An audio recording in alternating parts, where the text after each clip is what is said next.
Hechos, capítulo 1, versículo 9 hasta 11. Hechos, capítulo 1, 9 hasta 11. Y habiendo dicho estas cosas, viniéndolos ellos, fue al asado y le recibió una nube que le ocultó de sus ojos. Y están ellos con los ojos puestos en el cielo, entre tanto que él se iba. He aquí se pusieron junto a ellos dos varones con vestiduras blancas, los cuales también les dijeron: varones galileos, ¿por qué estáis mirando al cielo? Este mismo Jesús que ha sido tomado de vosotros al cielo, así vendrá como le habéis visto ir al cielo. Nosotros podemos dividir la Biblia por dos partes. Estamos dividiendo por Antiguo Testamento y Nuevo Testamento. El Antiguo Testamento es la promesa antigua. ¿Cuáles son los contenidos de esa promesa? Habla sobre la venida de Cristo. Como dice en la palabra, en el Antiguo Testamento, profecía 380 veces sobre la venida de Jesús. Como esa palabra, Jesucristo ha venido y se ha cumplido todas las profecías de la palabra. Y ahora, esta escena es de la ascensión. Por eso, hasta ahora, las mayorías de los judíos no creen la Mesías que ya ha venido. Pero el Cristo vino como la Mesías y se ha cumplido todas las profecías de la Biblia.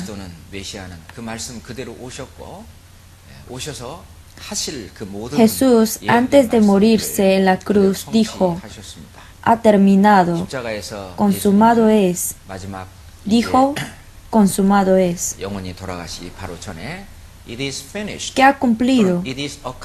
En su vida se ha cumplido todas las profecías del Antiguo Testamento.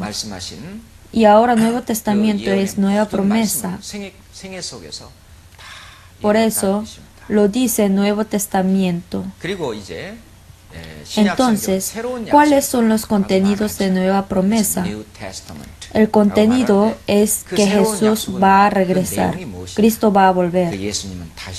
El Antiguo Testamento menciona varias veces sobre la venida de Cristo. Podemos saber que en el Antiguo Testamento habla más sobre la segunda venida que primer venida de Jesucristo.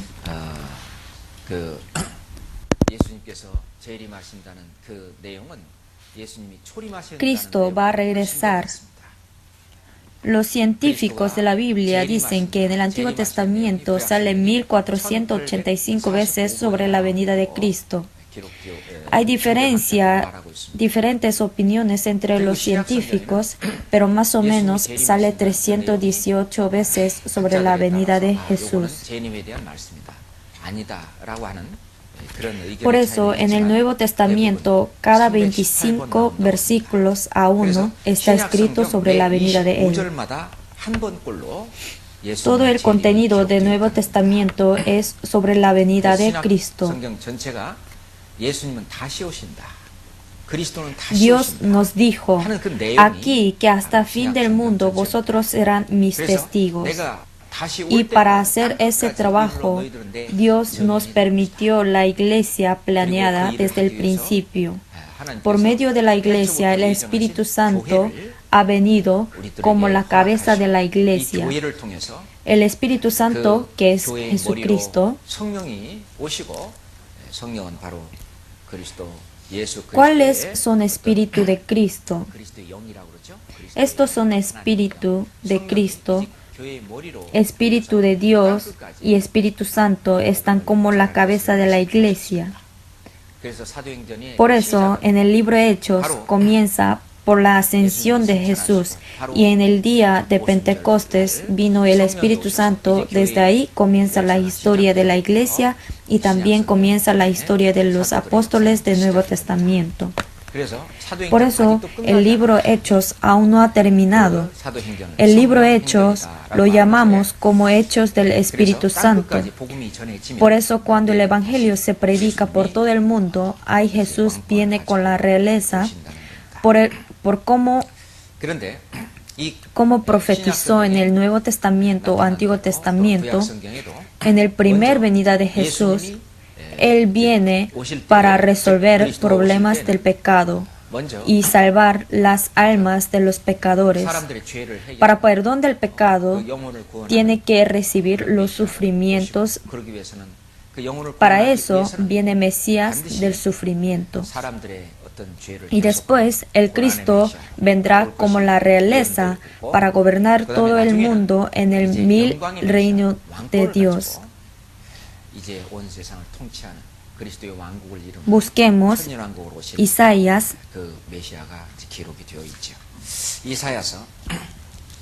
capítulo 52,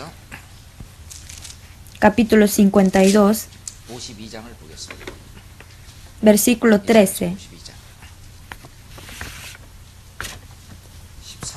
Isaías 52, 13.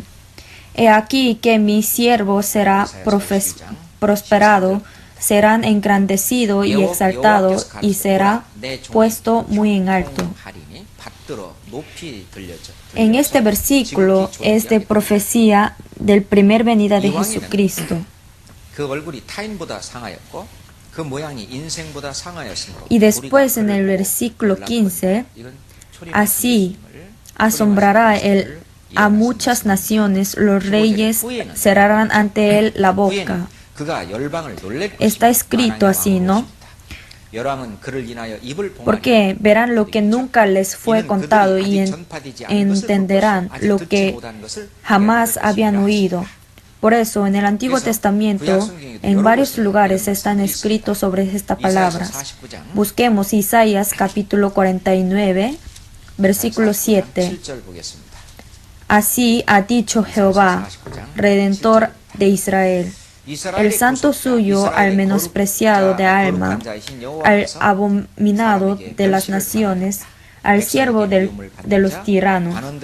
Aquí al menospreciado de alma, al abominado de las naciones, al siervo de los tiranos, indica a Cristo.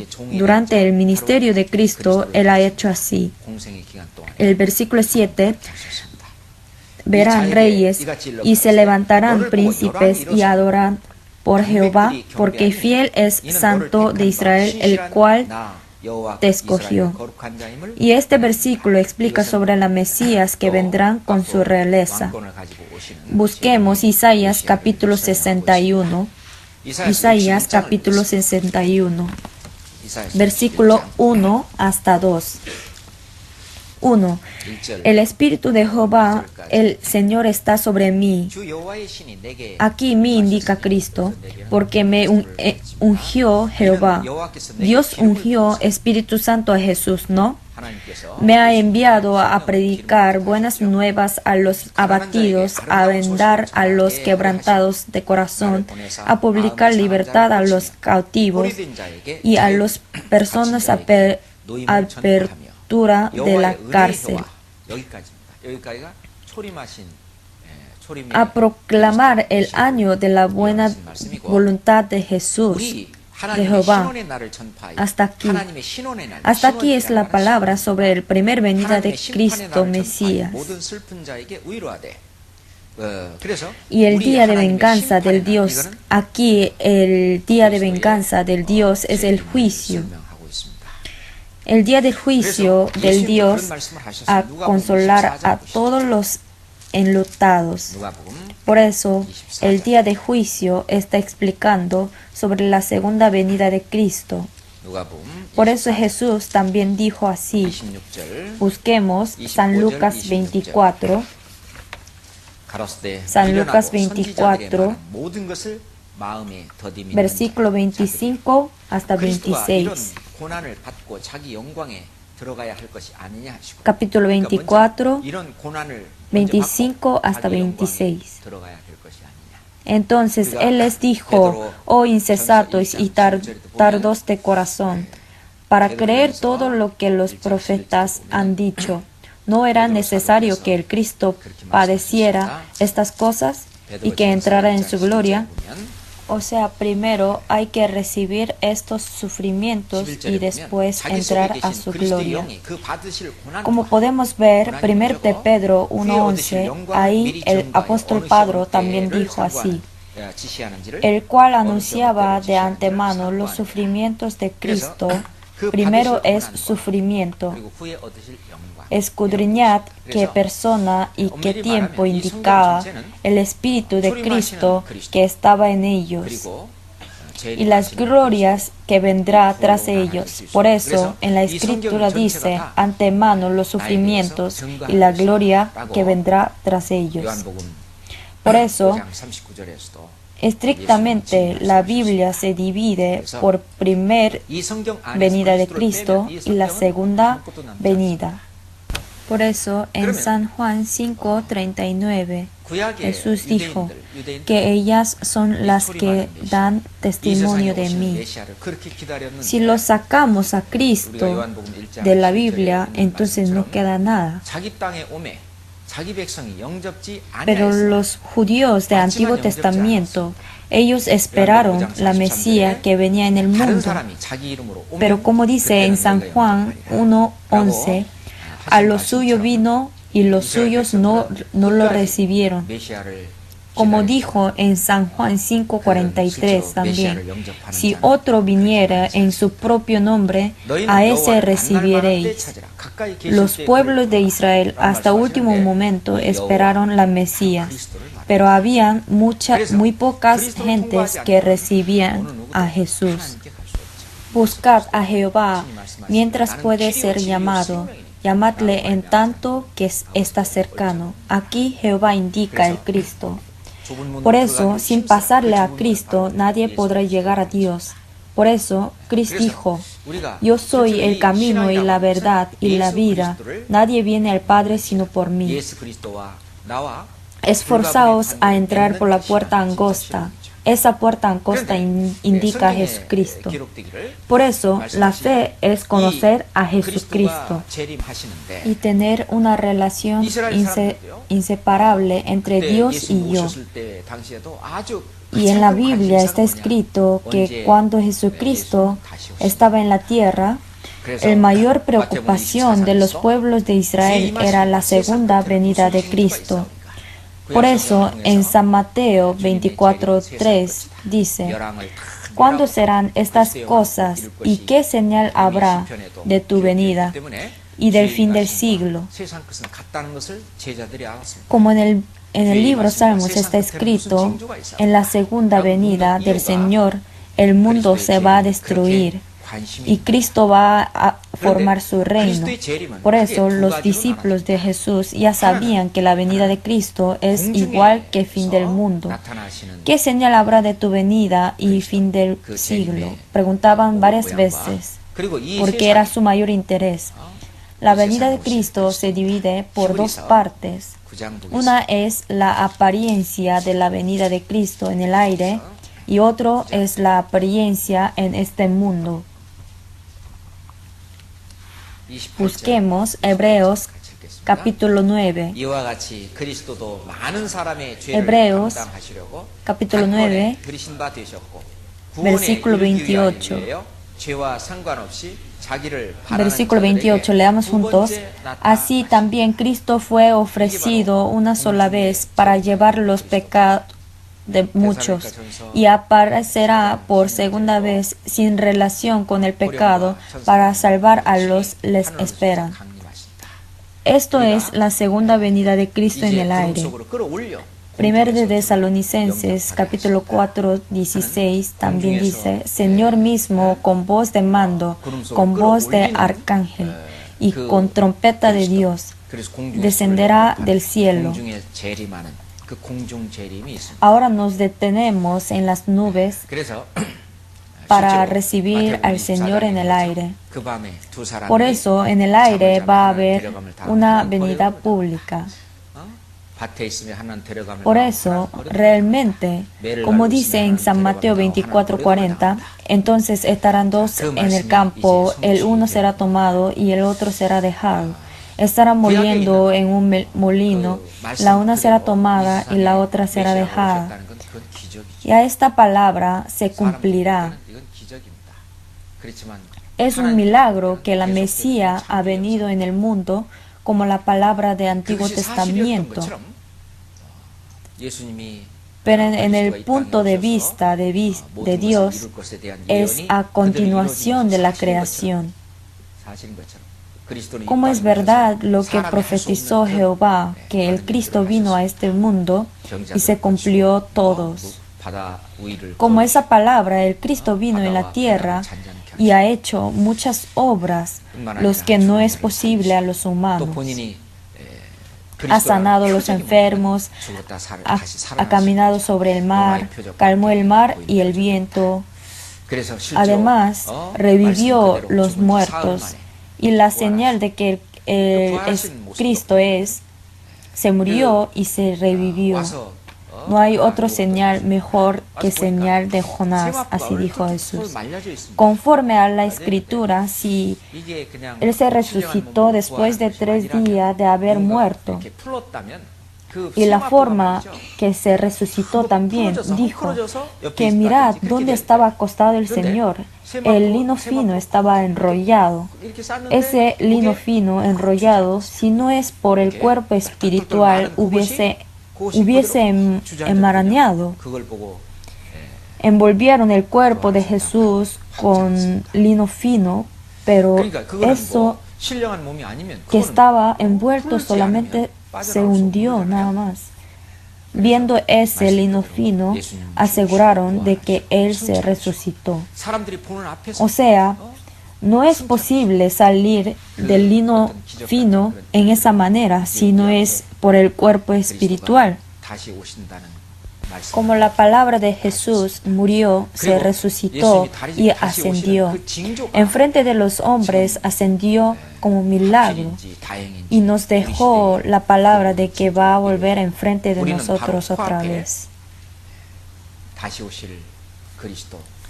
Será buen momento o no, pero los síntomas de la venida de Cristo han cumplido todo en nuestra época.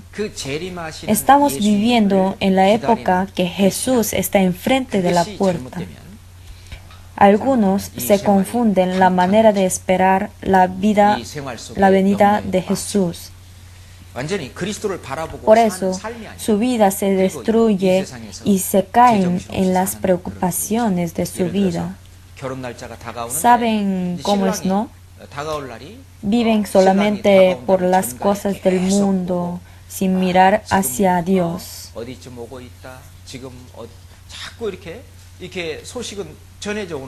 Por ejemplo, hay una pareja y se está acercando la fecha de la boda y llega la noticia que el marido se está acercando y que ya va a llegar. Pero la novia va a los lugares donde no tiene que ir y anda bailando con otros hombres. Entonces, cuando llega el marido, él regañará mucho, ¿no? Es verdad, ¿no? Por eso, nosotros y nuestros niños también hay que vivir con el corazón preparado para la venida de Jesús. Así hay que pensar. Daniel también vio la venida de Cristo. Y el séptimo descendencia de Adán, ¿quién es? Es Enoc, ¿no? En el libro Judas dice que Enoc ha visto la venida de Cristo. Muchos apóstoles del Antiguo Testamento han visto primera venida de Cristo y la segunda venida también.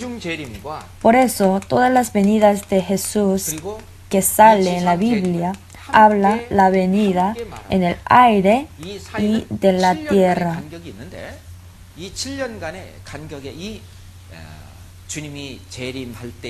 La venida en el aire y la venida de la tierra hay intervalo de 7 años. Por eso tenemos confusión. Es porque en la palabra se toman como un caso la venida en el aire y de la tierra. Por eso, la venida en el aire y la venida de la tierra, hay 7 años de la diferencia. Primero, en la venida en el aire, el Cristo, ¿para qué viene? Por ejemplo, antes de destruir un lugar, se retiran los aliados para los ataques indiscriminados, ¿no? Nadie atacará el lugar con sus aliados, ¿no? Asimismo, antes de destruir el mundo, nos retiran. Por eso Abraham le preguntó así: si en Sodoma hay 50 justos, ¿igual destruirá el Sodoma? Nunca lo va a hacer, porque hay 50 justos. Entonces, si hay 10 justos, igual no lo hará. Así Dios está diciendo. Asimismo, como hizo a la familia de Lot, sus familias, como eran justos, les hizo salir de Sodoma y después destruyó con el fuego. Asimismo, se demuestra la venida en el aire. Quien haya renacido primero seremos arrebatados. Eso será verdadera cristiana. Y el cristiano significa hijo de Dios. Primero los cristianos serán arrebatados y después medio de Israel. ¿Cuántos son? Los que recibieron la salvación, 144,000 de personas, pero ellos padecerán martirio. Todos mueren. Entonces, en este mundo no habrá ni un justo. En el Jerusalén no había ni un justo, por eso fue destruido. Asimismo, en el fin del mundo, por no haber ni un justo, será destruido. Como dice en Lamentaciones 4:6, que fue destruida en un momento sin que acamparan contra ella compañías. Antes Dios destruyó Sodoma en esa manera. Asimismo, en el fin del mundo, Dios se reunirá a todos los ejércitos y todos los reyes, le hace luchar Israel contra todo el mundo. Esta guerra indica lo que sale en Zacarías 14, la lucha de todo el mundo. Esta guerra es para destruir todo el mundo antes de la venida de la tierra. Antes, Dios, para disciplinar a los pueblos de Israel, utilizó la Babilonia y Asiria para atacar a ellos. Dios dijo en 2 de Samuel que Asiria es su pala, la pala para castigar a Israel. Dios le hizo esparcir entre las naciones y desenvainó espada para la muerte. Todas estas obras han hecho por medio de los hombres. Asimismo, para juzgar todo el mundo, también hará por medio de los hombres. Por eso, esta palabra habla sobre los desastres que va a haber a los reyes que vienen a atacar a Jerusalén. Esa guerra es Armagedón. Es la guerra Armagedón. Por esa guerra, la mayoría de las personas mueren. Y como dijo en Isaías capítulo 13, haré más precioso que el oro fino al varón. Habrán gentes vivos quienes reciben la salvación del cuerpo. Ahora, en presente, no juzgará con el agua, sino con el fuego. Este juicio, o sea, los discípulos preguntaban, ¿qué señales habrá en la venida de Cristo y fin del mundo? Por último, este juicio del fuego será fin del mundo. Antes, por el juicio del agua, dijo, he decidido el fin de todo ser, y aquí que yo los destruiré con la tierra. Y como por el diluvio se destruyó todo, en esa manera, por medio de los hombres, por el fuego, destruirá el mundo. Después es la venida de Jesús. Al igual que el oso de barro destruirá todo el mundo y creará un nuevo cielo y una nueva tierra. Y todo el contenido del Antiguo Testamento es la promesa con Abraham y Dios por medio de los pueblos de Israel. En el 1000 año reino de Dios cumplirá la promesa por gobernar todo el mundo con los pueblos de Israel. El Cristo va a ser el rey y gobernará todo el mundo y cumplirá la promesa en 1000 años reino de Dios. Después de eso termina la historia del mundo. Pero la venida de Cristo, la venida en el aire, está muy cerca a nosotros. Por eso, en la Biblia, los apóstoles también muchas veces hablaron sobre la venida de Cristo. Y Jesús mismo también ha dicho muchas veces. En muchos lugares de la Biblia está escrito las descripciones y las imágenes de la venida de Jesús en esa manera. Hasta los apóstoles dicen esa palabra.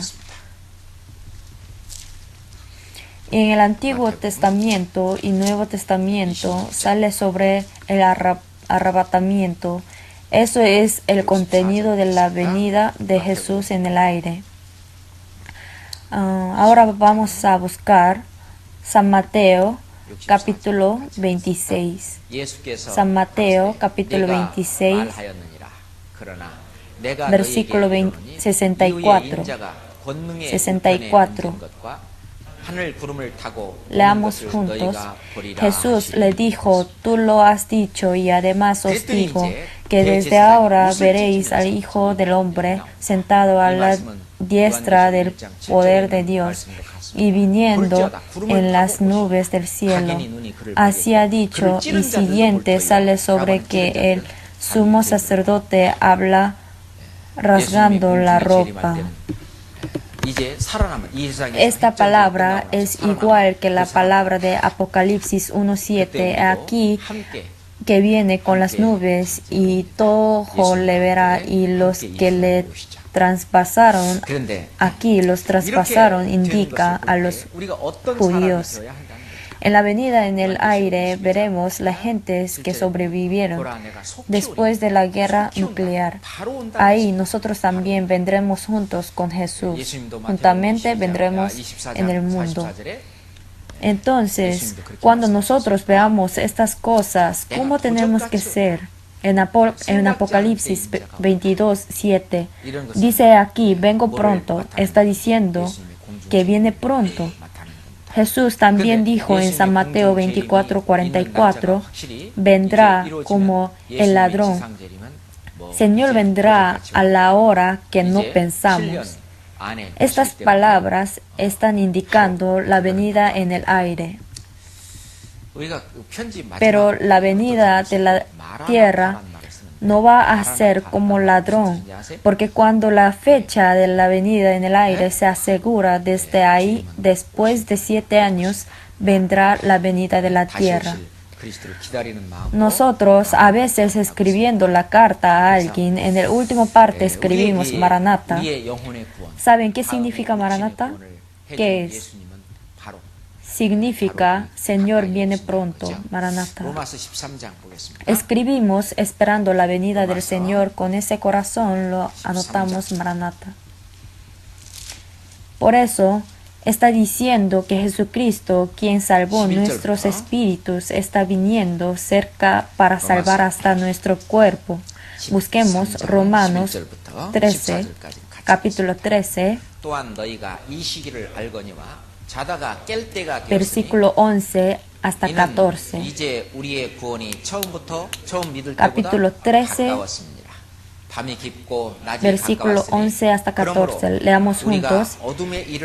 Y esto, conociendo el tiempo, que es ya hora de levantarnos del sueño, porque ahora está más cerca de nosotros nuestra salvación que cuando creímos. La noche está avanzada y se acerca el día. Desechemos pues las obras de las tinieblas y vistámonos las armas de la luz.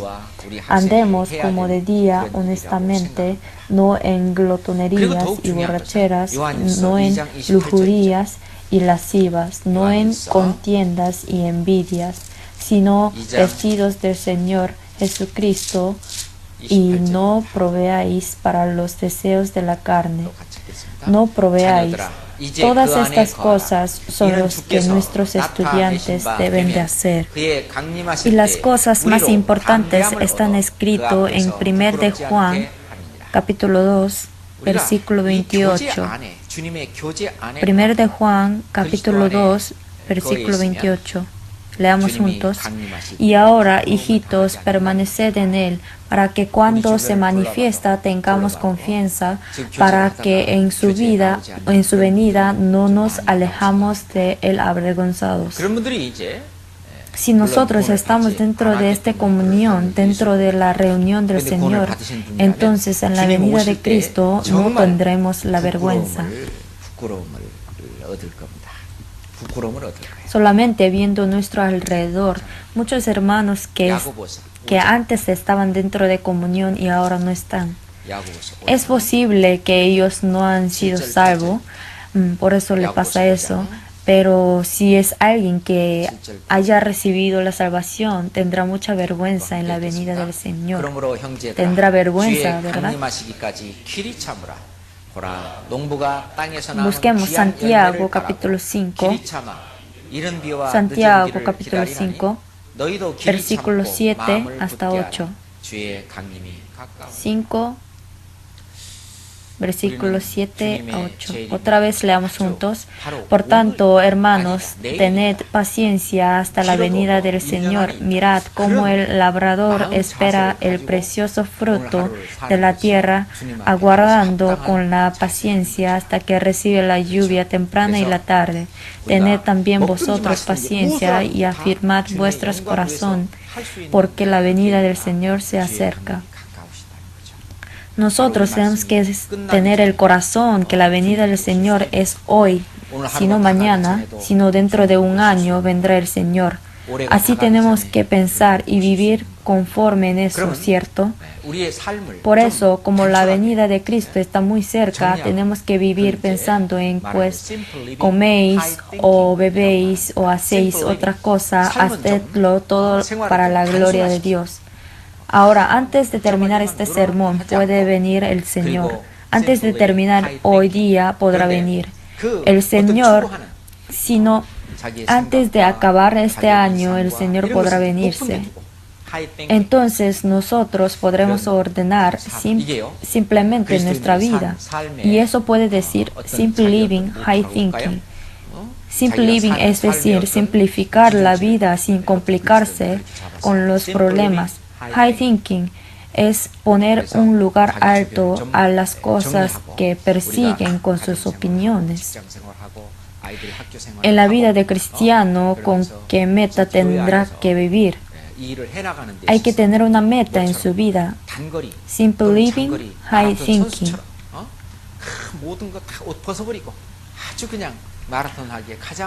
Por eso hay que arreglar las cosas de nuestro alrededor. En nuestra vida estamos viviendo la vida familiar, la vida del trabajo, y los estudiantes viven la vida de escuela. Viviendo así y trabajando dentro de la iglesia, tendremos que ser como si fuera corredor de maratón. Ellos para correr se ponen la ropa simple, para correr bien. Así tenemos que hacerlo. Como viviremos bien la vida de cristiana encargando todas las cosas del mundo. No podemos hacer. Yo, antes de recibir la salvación, me gustaba pescar. He pescado durante muchos años, pero durante ese tiempo era posible de pescar un pez grande, pero ni una vez he pescado un pez grande. Al lado de mí había un señor que pescó un pez grande. Yo también casi iba a pescar un pez, pero no pude lograr. Tengo un recuerdo vergonzoso. Después de recibir la salvación, era muy lastimoso para botar cañas de pescar. Por eso dije, por última vez iré a pescar. Y me fui al río a pescar solo. Y después, cuando regresé, los regalé a quienes les gustan pescar. Era la última vez que pesqué. A veces, en la madrugada, cuando veo las neblinas, me acuerdo las noches que pasé pescando. Para ir a pescar me subía a un barco pequeño. Si lo veamos temporalmente, es muy romántica, ¿no? Pero ya lo dejé de hacerlo. ¿Por qué? Porque no tenemos tiempo para eso. Nosotros pasamos muy ocupados. Me imagino que los hermanos pasarán más ocupados de que mí. Trabaja en la oficina, trabaja en la casa, trabaja en la iglesia también. Pasan ocupados para predicar. Yo antes pensé que como dejé de trabajar, entonces con este trabajo de ahora no pasaré ocupado, pero tampoco es así. Ahora en presente hasta la venida del Señor, cuando los profesores viven bien ante Dios, los estudiantes aprenderán viéndolos. Ellos ven eso. Sed imitadores de mí, así como yo de Cristo. Los profesores tienen que ser el objeto de imitador de los estudiantes. Le decimos a los estudiantes, sed imitador de Cristo. Si ni el profesor está haciendo así, ¿cómo podrá decir a ellos? Por eso el apóstol Pablo no dijo que sed imitador de Cristo, así como yo de Cristo, sino él dijo, sed imitadores de mí, así como yo de Cristo. Él ha esforzado mucho para vivir imitando a Cristo. Él muchas veces fue encerrado en el cárcel, recibió muchos golpes, casi morirse y revivirse. Aún así, él dijo que seamos imitador de él. Nosotros no podremos hacer igual que el apóstol Pablo, pero tenemos que ser para poder decir que sed imitadores de mí, así como yo de apóstol Pablo. En nuestra vida real tenemos que imitar y enseñar yo a ellos. Los profesores enseñan la Biblia, pero en sí están enseñando a sí mismos. Digamos, en la escuela, los profesores enseñan la matemática o inglés o lenguaje, pero en sí ellos están enseñando a sí mismos. Definitivamente, ellos enseñan lo que está dentro de él. Es verdad, ¿no? En un restaurante también los dueños están vendiendo el menú, pero en sí él está vendiendo a sí mismo. Depende de cómo es el dueño. Digamos que les damos mismo material para cocinar, pero hay muchas personas en el restaurante A y en el restaurante B no hay nadie. Entonces, ¿por qué pasará eso si los materiales son iguales? Pero el resultado es diferente. ¿Por qué? Porque en el restaurante A van muchas gentes. ¿Por qué? Ellos intentarán cocinar con el amor y cuando vienen los clientes aceptarán como si fuera el rey y les sirven, ¿no? Es totalmente diferente con el restaurante B. Es decir, que en el restaurante A está vendiendo el dueño sí mismo. Pienso que es igual para enseñar a los niños. No solamente enseñamos la Biblia, sino enseñan los que ha experimentado en su vida por la palabra. Pienso que es así. Si los profesores piensan como, si el Señor viene, entonces viene. Si no, no. Si así viven, no habrá nada que enseñar a ellos. ¿No es así? Si nosotros tenemos el deseo de la venida de Cristo y con ese corazón le enseña a los estudiantes, entonces ellos dirán, yo también quiero tener la fe que tiene el profesor. Así la vida por otra vida se conecta Y si el profesor saca una rama y ahí se lo pone la rama de los estudiantes, entonces ellos se alimentarán por su rama y cuando se crece esa rama podrá pegar otra rama a ellos y ahí saldrá la flor y esa rama se pone más gruesa y así sucesivamente crecerán las ramas, ¿no? Tendrá que ser así.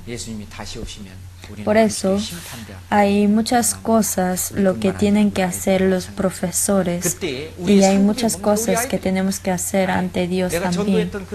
Si viene Jesucristo, nosotros estaremos enfrente del juicio de Él. Y no solo nosotros, nuestros estudiantes también. Por eso, ¿cuál es nuestro premio? Son nuestros estudiantes, ¿no es así?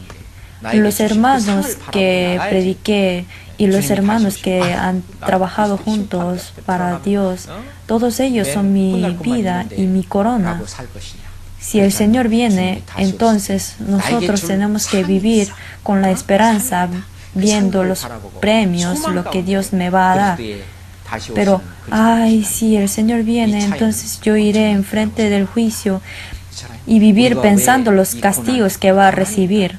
O si el Señor viene, entonces hay premios que yo voy a recibir. Hay premios para mí.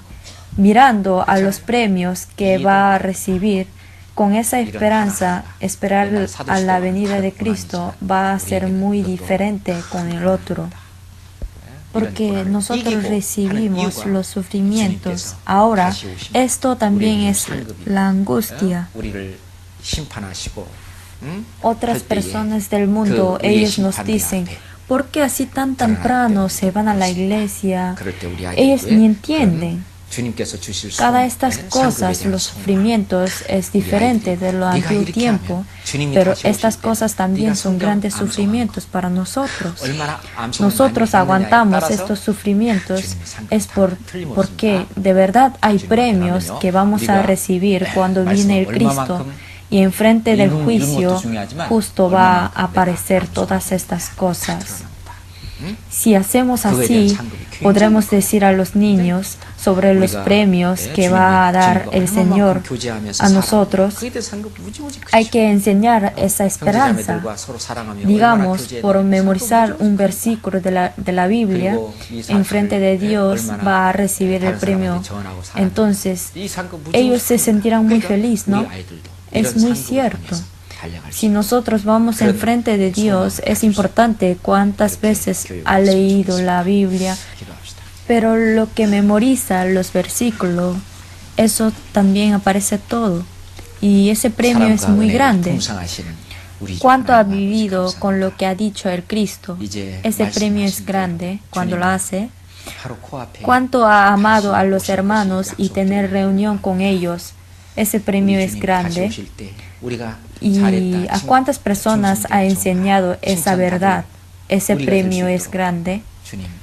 Quiero que puedan enseñar sobre la esperanza del premio y deseo que ellos puedan vivir teniendo esa esperanza.